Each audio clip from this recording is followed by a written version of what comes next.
Shalom. Selamat sore. Sejahtera bagi kita semua pada sore hari ini. Apa kabar semua? Baik. Luar biasa. Luar biasa. Kita lihat dulu di dalam Matius pasal 24 ayat yang ke-29 dikatakan begini.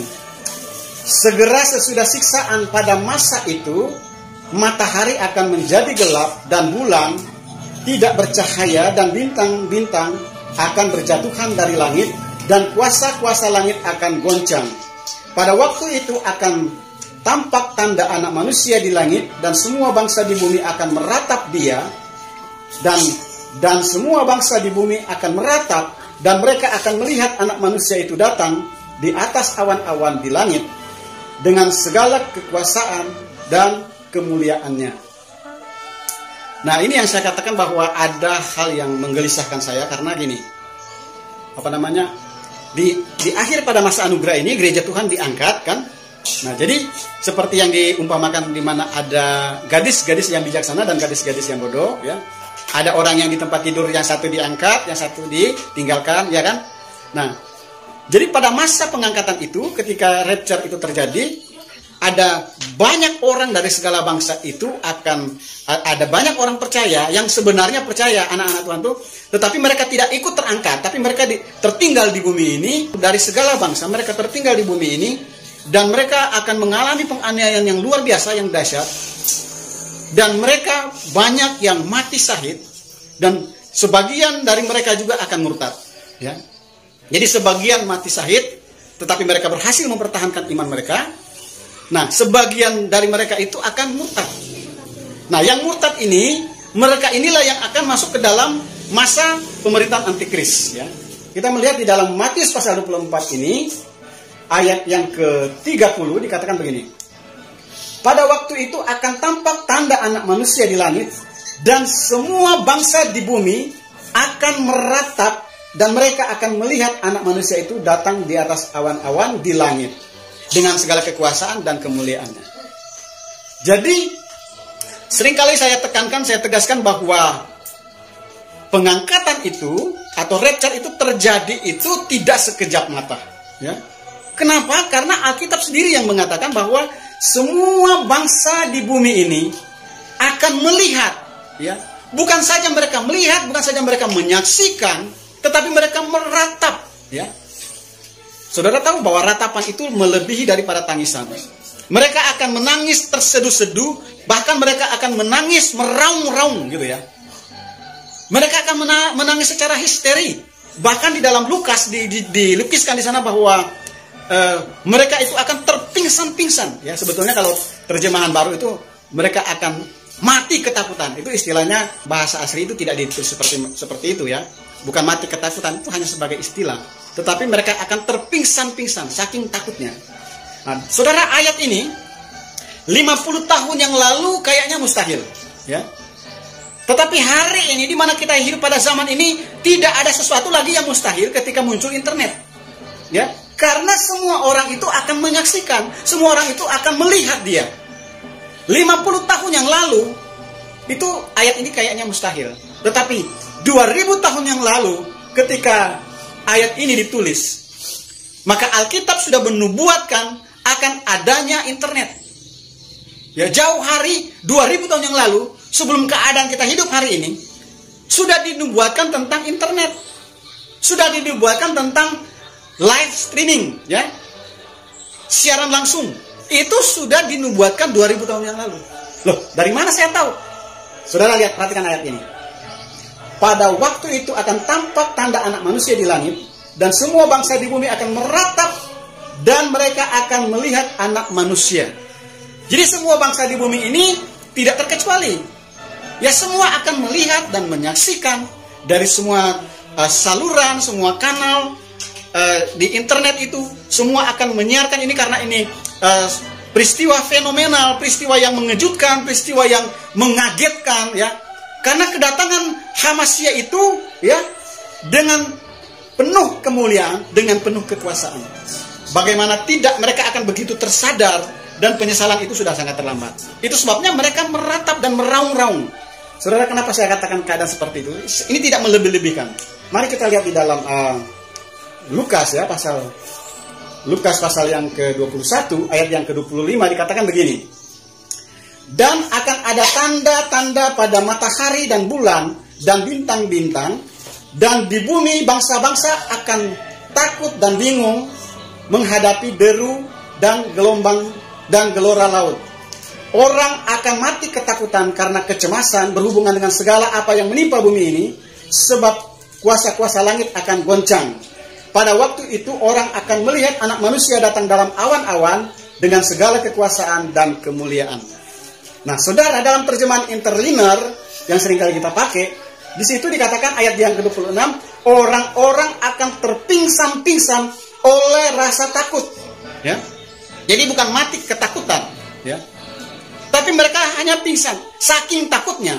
Nah, ini ayat ini melukiskan betapa menakutkan, ya.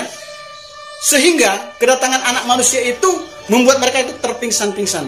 Dan kedatangan anak manusia itu, ya, membuat dunia ini, membuat manusia di dunia ini akan merasa ngeri sekali. Mereka akan lari ke celah-celah bukit batu karena mereka melihat anak manusia itu datang dengan segala kuasa, dengan kemuliaan. Mereka ingin mati, mereka masuk ke gua-gua dan mereka katakan kepada bukit batu, timpalah kami. Kenapa? Karena mereka sangat tidak tahan melihat kemuliaan dan kekuasaan itu datang. Ini luar biasa sekali. Jadi sebetulnya jauh-jauh hari Alkitab sudah menubuatkan akan datangnya televisi, akan adanya internet, sudah dinubuatkan. Kalau tidak ada internet kita hari ini, mungkin bisa kita katakan bahwa ayat ini berdusta. Ya, bagaimana caranya orang yang ada di seluruh dunia ini menyaksikan peristiwa rapture itu? Bagaimana mereka akan menyaksikan? Mereka menyaksikan orang-orang yang masih hidup itu diubahkan. Jadi peristiwa pengubahan itu disaksikan oleh semua orang. Sejak itulah, ya, fenomena itu, sejak pengubahan itu disaksikan oleh semua orang di bumi ini. Jadi sejak itu semua tayangan di kanal-kanal internet itu menayangkan peristiwa orang-orang yang diubahkan, bukan peristiwa orang-orang yang diangkat. Itu belum waktunya ketika mereka peristiwa ini tidak terjadi secara sembunyi-sembunyi. Pengubahan itu tidak terjadi secara sembunyi-sembunyi. Ketika orang-orang yang diubahkan itu terjadi di depan mata oleh orang lain menyaksikan itu, dan belum habis keterkejutan mereka, muncul lagi peristiwa atau fenomena yang lain lagi, di mana tiba-tiba orang-orang di dalam kuburan itu bangkit.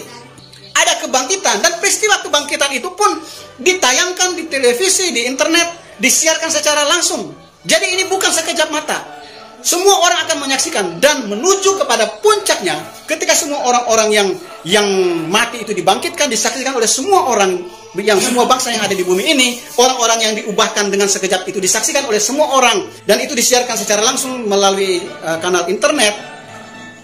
Belum habis keterkejutan mereka, peristiwa-peristiwa ini, muncul peristiwa yang baru, yang fenomenal, yang mengejutkan semua orang, di mana pada waktu yang begitu dekat dengan peristiwa-peristiwa yang beruntun ini, tiba-tiba langit terbuka, ya, dan disiarkan secara langsung, di mana Yesua itu datang di atas awan-awan itu semakin mendekat, disiarkan secara langsung, dan kedatangan Mesias itu dengan segala kemuliaannya, dengan segala kekuasaannya, sehingga pada puncaknya manusia itu sudah tidak tahan lagi melihat fenomena yang semacam itu.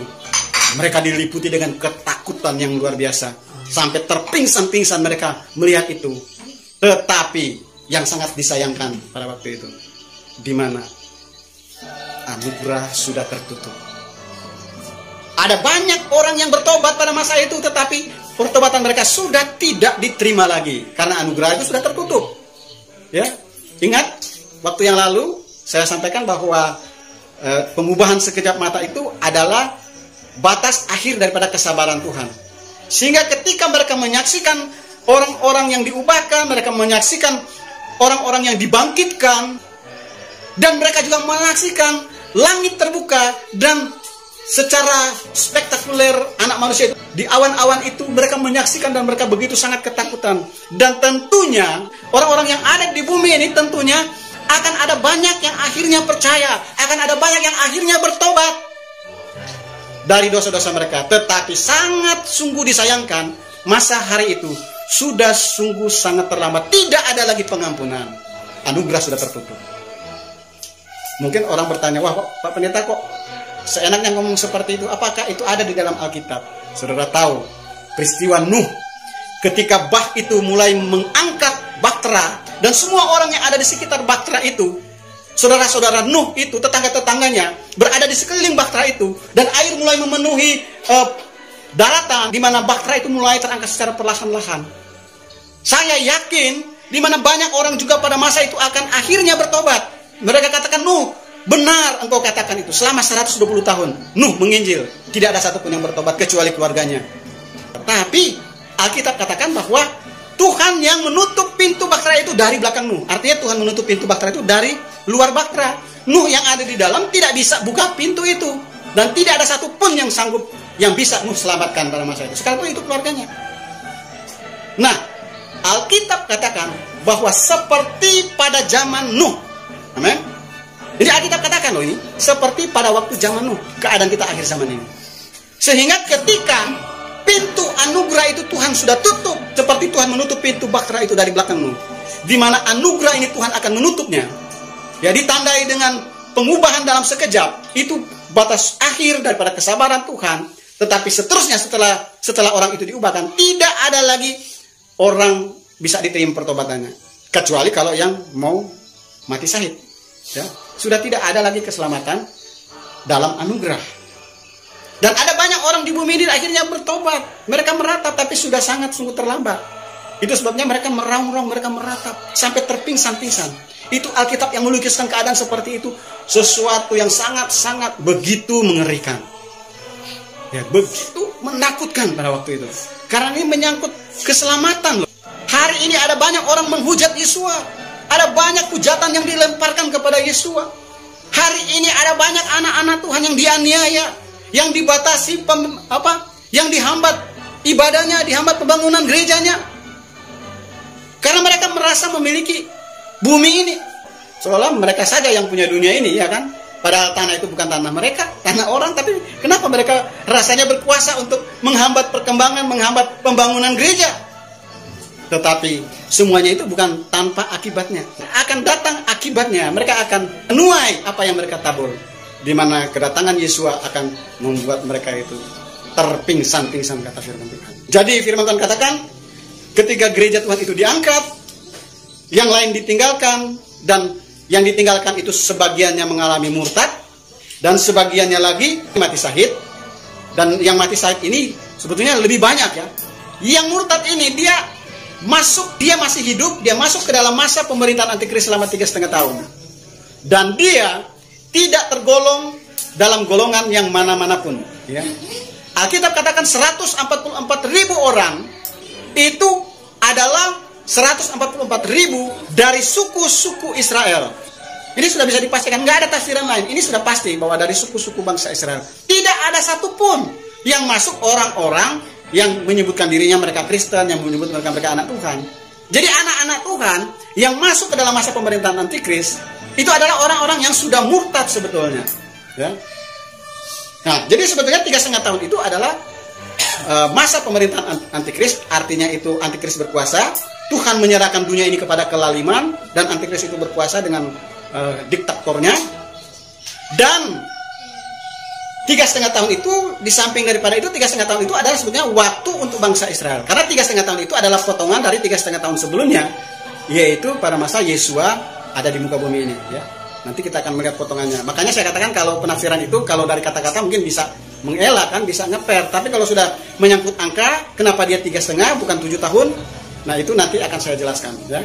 Tapi pada sore hari ini kita akan melihat bahwa anak-anak Tuhan yang masih ngaku anak Tuhan, tapi mereka masuk ke dalam masa antikris itu, sudah barang tentu orang-orang yang lolos, yang masuk ke dalam masa pemerintahan antikris itu adalah mereka yang sudah menerima tanda. Ya. Sudah barang tentu mereka orang-orangnya sudah menerima tanda, baik tanda di dahi mereka maupun di tangan mereka. Itu sebabnya 144.000 orang bangsa Israel ini juga ditaruh meterainya di dahi mereka, dikasih tanda nama Bapa Yahweh. Ya. Supaya tidak tercampur. Ya, kalau pada zaman dulu, bahkan mungkin sampai zaman sekarang, kalau orang beternak itu di mana domba-domba mereka itu dibiarkan di padang rumput, masing-masing cari makan, ya. Semua domba itu bercampur dengan domba-domba yang lain, ya. Tapi ketika sudah mau pulang, ya ketika sudah mau pulang, maka semua domba-domba itu mengenal pemiliknya. Domba-domba saya itu akan mendengar, oh, mereka mendengar dan mereka mengikuti tuan mereka, ya. Jadi masing-masing yang pemilik itu, domba-domba itu akan mengikuti pemiliknya masing-masing. Dan ketika semua domba-domba itu berkumpul, ya. Jadi kalau si gembala ini sudah mau pulang, domba-domba itu berkumpul semua. Tadinya bercampur kan? Bercampur. Kemudian ketika domba-domba itu mulai berkumpul, nah tentunya ada 1-2 domba-domba yang lain itu yang bercampur di situ, dia salah alamat, ya. Jadi ada 1-2 domba yang tercampur, domba milik orang lain, ya. Itu ketahuan. Dari mana ketahuannya? Ya dari tanda, ya ada tanda di tubuh daripada domba itu, ya, sehingga pemilik ini, oh berkata ini bukan milik saya, ini milik yang lain. Nah gitu. Itu sebabnya pada masa 3,5 tahun itu semua manusia akan dikasih tanda, nggak ada yang terkecuali, ya, semua harus. Makanya orang-orang yang lolos di 3,5 tahun itu mereka yang sudah menerima tanda, ya. Bangsa Israel yang 144.000 orang itu ada tandanya, sudah ditandai mereka di dahi, yaitu tanda nama Bapa Yahweh. Nah, orang-orang atau anak-anak Tuhan yang ngakunya, yang masih ngaku orang Kristen, yang masih ngaku anak Tuhan, yang lolos pada masa pemerintahan Antikris itu 3,5 tahun, juga ada tandanya, yaitu 666, baik di dahi maupun di tangan mereka. Dan sudah barang tentu sudah dipastikan mereka ini tidak akan diselamatkan, ya. Itu sudah dipastikan mereka pasti akan mendapatkan neraka, akan masuk ke dalam neraka. Sudah bisa dipastikan, tidak ada kesempatan.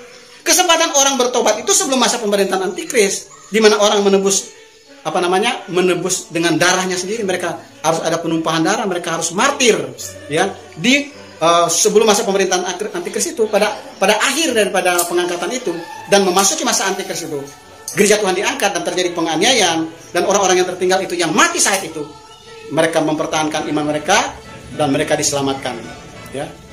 Wahyu pasal 7 itu ada dari segala bangsa, ada sekumpulan besar orang banyak dari segala bangsa. Itu orang-orang yang sudah diselamatkan karena mereka sudah martir. Tapi yang tidak martir, yang lolos 3,5 tahun, ya sudah bisa dipastikan, ya, mereka sudah ditandai, ya. Dan itu sudah dipastikan mereka tidak akan diselamatkan. Tidak ada pengampunan, itu sudah dosa yang kekal, itu tidak ada pengampunan lagi, ya. Nah, itu sebabnya pada hari-hari ini, ya, mari kita semakin dekatkan diri kepada Tuhan. Karena firman Tuhan katakan bahwa hanya melalui pengenalan, ya. Kalau seperti tadi domba-domba itu, dia hanya mendengar suara gembalanya, ya. Dan gembalanya itu pun mengenal domba-dombanya. Tidak mungkin bakalan ketukaran lah, tidak mungkin tertukar dengan domba-domba yang lain. Selain saling mengenal, sudah dikasih tanda, ya. Meterai kita apa? Ya sudah saya sampaikan waktu yang lalu, ya. Meterai kita adalah baptisan, betul kan? Kita dibaptis dalam nama Bapa Yahweh, dalam nama Putra Yesus Masiah, dalam nama Roh Kudus. Itu meterai kita, sudah ditandai kita. Dan untuk kelangsungan kedepannya kita harus lebih banyak mengenal Tuhan kita. Amin. Kita mengenal Yesus sebagai Tuhan, sebagai juru selamat kita dalam hidup kita. Hari-hari ini mari kita semakin mengenal Dia. Dengan jalan itu kita bisa masuk di dalam orang-orang sebagai orang-orang pilihan, ya, seperti dalam Matius pasal yang ke-24 ayat yang ke-22, di mana Tuhan harus mempersingkat waktu oleh karena orang-orang pilihan itu, ya. Biarlah kita masuk dalam orang-orang pilihan itu, ya. Amin. Kiranya Yesus memberkati kita. Shalom, shalom. Haleluya.